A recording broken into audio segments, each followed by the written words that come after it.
Salut la compagnie, c'est Jules Melon et aujourd'hui dans Impro Ciné Critique, on va se détendre un peu en parlant d'un petit film d'animation du début des années 2000, de l'année 2000 d'ailleurs, des studios Disney. Un certain Cusco, l'empereur mégalo, à pas confondre avec Cousteau, le commandant sous l'eau, pas du tout pareil. Donc une animation réalisée par un certain Mark Dindo, pas très connu à l'époque, si ce n'est qu'il avait travaillé au niveau des animations d'Aladin et de la Petite Sirène, et coécrit en compagnie de David Reynolds et Chris Williams, qui avaient écrit et me semble réalisé, j'ai peur de dire une bêtise, mais bon, c'est pas grave, un certain Mulan, pardon, sorti 2 ans auparavant. Et c'est marrant parce que Mulan, c'est le dernier Disney culte comme ça, à date, que j'ai vu l'année dernière avec une pote. Voilà. Et là, du coup, j'ai eu envie de voir Cusco, l'empereur mégalo, moi-même, tout seul, comme un grand. Mais pourquoi? Vous allez me dire, mais pourquoi? Mais pourquoi? Bah parce que, en fait, l'année dernière, j'avais vu une vidéo d'un certain Indepanda, youtubeur célèbre, qui avait parlé des films Disney des années 2000, les animations Disney des années 2000. Et il mentionnait ce film, et la façon dont il en parlait, et tout, les extraits montrés et tout, m'avait donné envie de le voir. Apparemment, ça avait l'air assez spécial et un peu what the fuck. Je me suis dit, tiens, je suis complètement passé à côté à l'époque. Faut dire qu'en 2000, voilà, j'avais 18 ans et je m'en fichais complètement des animations Disney à l'époque. Sûrement à tort, mais bon, vous savez, quand on est un fin d'ado, début adulte un peu débile, bah, on a des préjugés sur pas mal de choses. Bref, voilà, aujourd'hui, donc, je vous parle de ce Cusco, l'empereur mégalo, l'histoire d'un jeune empereur inca, très très nombriliste. D'ailleurs, Cusco, ça vient du Quechua, langue des Incas, donc Cusco, qui veut dire nombril. Bref, très mégalo, il a 18 ans et pour fêter son anniversaire, il veut se construire une énorme résidence, un endroit où il y a où il y a un village de paysans. Il veut tout raser. Voilà, il veut construire sa Cuscotopia. D'ailleurs, c'est amusant parce que quand on sait qu'il y a 2-3 ans, un certain Zootopia est sorti des studios Disney, voilà, la boucle s'est bouclée là un peu, ou pas, enfin, bref, c'est juste une remarque comme ça, hein, c'est pas grave. Et ce jeune empereur est tellement imbu de sa personne qu'il se débarrasse un jour de sa conseillère Isma, parce qu'il la trouve trop vieille, et has-been, machin.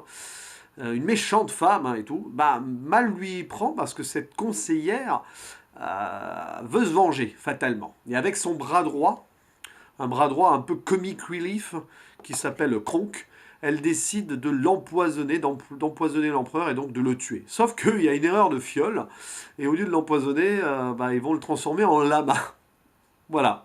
Cusco se transforme en lama, et par péripétie se retrouve chez l'un des paysans dont il voulait raser la maison et le village, un certain Pacha.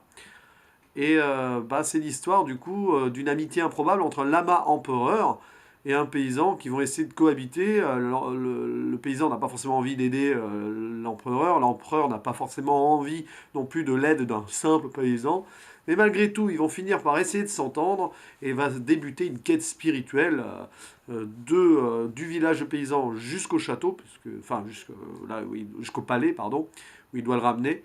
Et évidemment, comme c'est un Disney, on peut imaginer l'évolution du personnage qui, à la base, ne pense qu'à lui-même et va s'ouvrir aux autres et gagner en douceur et en amabilité. Ouais, vu comme ça, c'est un Disney classique. Oui, l'histoire est classique, bien racontée, sans problème. Ça se suit super bien. Mais qu'est-ce qui fait la différence dans cette animation? Vous allez me dire, bah en fait, c'est l'humour. Il y a un humour assez déjanté qui passe super bien d'ailleurs, et qui avait fait d'ailleurs de ce film d'animation un petit ovni à l'époque, mais qui aujourd'hui passe plutôt bien sans trop non plus surprendre. Voilà, mais en tout cas, c'était sympa à suivre. Voilà, voilà, j'ai pris un bon moment en le regardant. Je vais mettre 7 sur 10, je suis pas non plus emballé ultimement, mais franchement c'est très bien. Et puis ce que j'ai adoré dans ce film aussi, finalement, c'est une certaine mise en abîme perpétuelle, parce que dès le début de l'histoire, on voit Cusco en lama qui s'adresse au spectateur en disant voilà, c'est mon histoire et tout. Et c'est perpétuellement en mode je brise le quatrième mur dans le film. Enfin, pas perpétuellement.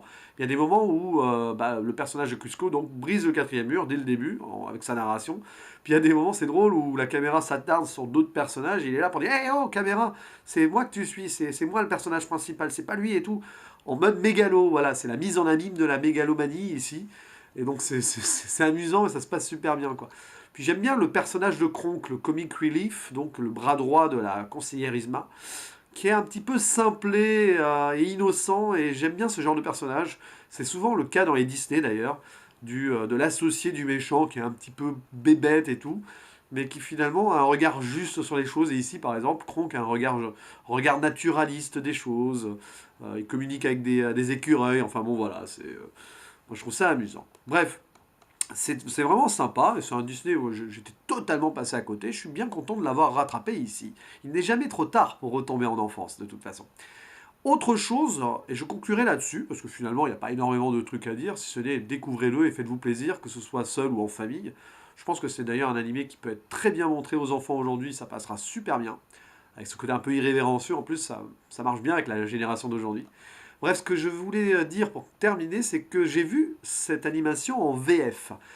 Alors, moi, les Disney comme ça, animés, j'ai du mal à les voir en VO. Parce que Disney égale enfance, enfance, film en VF, tout ça. Et puis, voir un Disney en VO m'intéresse pas des masses. Et surtout parce que la VF de ces Disney-là, les VF sont souvent super bien faites. On a de la chance en France d'avoir une bonne production de doublage, surtout dans les années 80-90, début 2000. C'est vrai que depuis, c'est un peu compliqué parce que c'est illégal depuis. Et j'aime bien, et là la VF est à souligner parce qu'il y a un beau casting. Il y a un casting étrange d'ailleurs parce que c'est Didier Gustin, un humoriste et imitateur célèbre à l'époque, qui est un petit peu sorti du rang depuis, qui fait la voix de Cusco. Et c'est pas un gars qui est du cinéma ou du doublage, mais il s'en sort plutôt bien. Bon, c'est illégal de temps en temps, mais ça passe plutôt. Ouais, on sent qu'il y a une certaine envie différente de sa part et de bien faire. Et ça passe plutôt bien, ça colle avec le personnage un peu déjanté de Cusco d'ailleurs. Et puis vous avez un casting autour de lui, mais génial. Il y a Jacques France, qui joue le rôle de Pacha, le paysan, qui va aider Cusco dans sa quête de rédemption et de reconquête, si on veut. Et Jacques France, c'est la voix officielle de Robert De Niro. Voilà, toujours avec beaucoup de charisme, cette voix-là. Il y a Emmanuel Curtil qui fait la voix de Kronk, donc le comic relief. Et Emmanuel Curtil, c'est la voix officielle de Jim Carrey. Or, c'est pas du Jim Carrey qui nous fait une voix un peu plus comme ça, tu vois. Et j'aime bien parce que voilà, il s'efface derrière son personnage et il fait oublier qu'il est la voix de Jim Carrey aussi. Donc ça, c'est du vrai talent de doubleur. Et enfin, il y a l'excellente Elisabeth Wiener, ou Weiner, je sais pas comment on prononce, qui fait la voix complètement folle, déjantée de la conseillère. Et c'est vraiment une grande actrice de doublage qui a aussi, elle a aussi fait quelques films et surtout elle a chanté aussi. J'adore cette voix. Elle m'avait notamment marqué à l'époque, quand j'avais découvert L'Armée des Douze Singes, à peu près à la même époque d'ailleurs, il me semble, où elle faisait la voix du personnage de Madeleine Stowe, voilà, la psy qui s'occupe du personnage de Bruce Willis. Et j'adore le timbre qu'elle a, et là elle est complètement méconnaissable, mais c'est vraiment une femme qui a de multiples facettes. À chaque fois que je l'ai entendue dans des doublages, ça m'a marqué, donc voilà. J'avais envie de le citer. Voilà, donc il y a aussi Frédéric Tirmont qui fait la voix de la femme du paysan, c'est la voix officielle de... comment elle s'appelle déjà? Emma Thompson, voilà. Ça aussi très marquante comme voix, parce que pas mal vu de films avec Emma Thompson plus jeune, voilà, avec cette voix-là. Bref, je vais pas m'épancher là-dessus, mais tout ça pour dire que oui, la VF d'antan est bonne, voilà, moi je suis pas contre le doublage. C'est sûr que rien ne vaut un film en VO, surtout quand tu vas au cinéma et tout. Aller voir les films en VO, mais ne pas dénigrer pour autant la VF de certains films cultes, parce qu'on a de la chance en France d'avoir de très bons doubleurs, et ça mérite d'être souligné. Évidemment, voilà, en tant que prof d'anglais, je vais pas vous conseiller de voir des films en VF, mais ouais, j'ai des fois mes plaisirs coupables là-dessus, et puis bon, ça m'évite de me rappeler le boulot comme ça. Voilà. Ouais, sinon, qu'est-ce qu'il y a de choses à dire? Ouais, la musique, oui, c'est un film chanté, hein, c'est un Disney, donc c'est un film chanté. Parfois, ça me dérange dans les Disney, il y a beaucoup trop de chants et tout. Là, ça va, c'est bien contenu, je trouve. Ça se passe plutôt bien à ce niveau-là. Alors, apparemment, Sting est à la composition de certaines chansons, enfin, au niveau des écritures surtout. Il y a eu quelques soucis là-dessus et il n'y a pas autant de ces productions prévues dans le film. Là, il y a eu quelques bisbilles, apparemment.